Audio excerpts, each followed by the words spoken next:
На всички искаме да ви уведомим за началото на проекта по зелена и достъпна градска среда, който община Стара Загора спечели.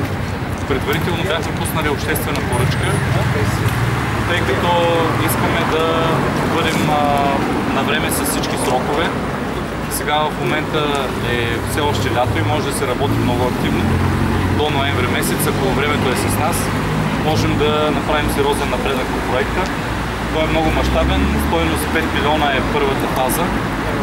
В нея се предвижда да бъдат рехабилитирани изцяло Столетов и Христо Ботев от край до край, като това включва ремонт на тротоари, пътни настилки, пешеходни пътеки, маркировка, шахти също. И по този начин улиците ще придобият един съвременен нов вид и няма да правим кърпежи всяка година. С ВиК сме стиковали действията си, затова виждате и в момента участъците как са разкопани на много места и за което създадахме малко неудобства на гражданите, но без тази предварителна дейност нямаше как да правим асфалт, защото после трябваше да се разваля и да се разкопава. И тротуарите виждате в какво състояние са, тъй като много често срещаме мнения защо се сменят тези тротуари, старите почки. Те са просто в ужасно състояние, разкривени на много места, липсващи почки. Това не може да продължава по същия начин. И като говорим за централната част на града, знаете, че по Цар Симеон правим рехабилитация, Столетов и Христо Ботев като направим.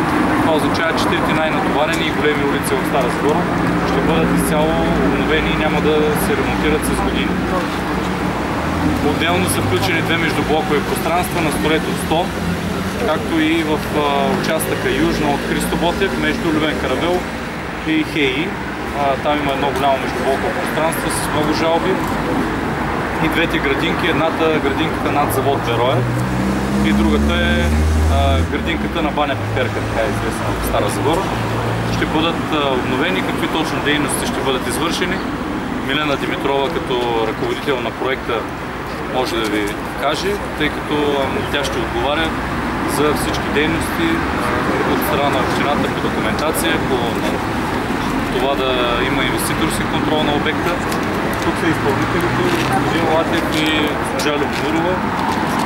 От гледна точка на обединението PS, което изпълнява този обект, имаше проведена обществена поръчка.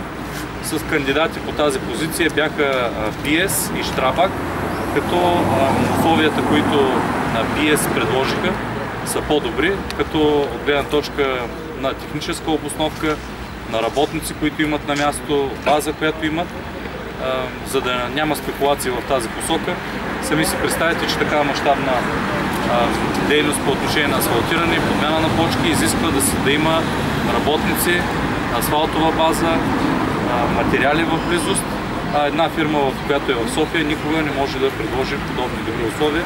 Обикновено те идват и се опитват, ако спечелят процедура, да използват подизпълнители, което имаме вече опит негативен, как недобросъвестни фирми могат да направят такив проект.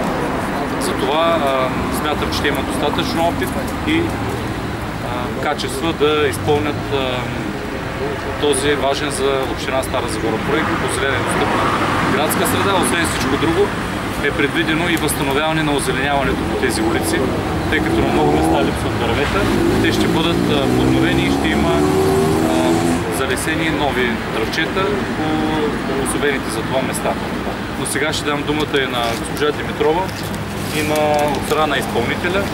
Срока по принцип е 179 дни. 179 дни. За разлика от Железник, където бяха приети, знаете, от предния мандат.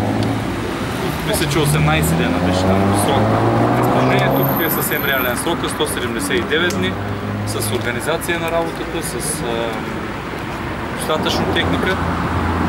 Но нека госпожа Димитрова да вземе отношение по-нататък. Конкретно какви детски площадки, спортни евентуално се предвиждат?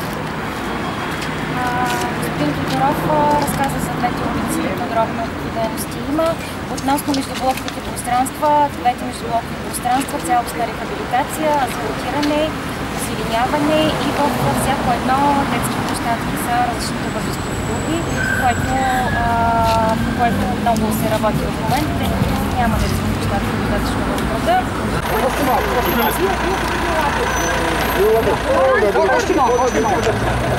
Само? Да, аз съм на метрик. Чакай, видим дали да е тук асфалта долу. Аз си асфалт. Добре ли сме?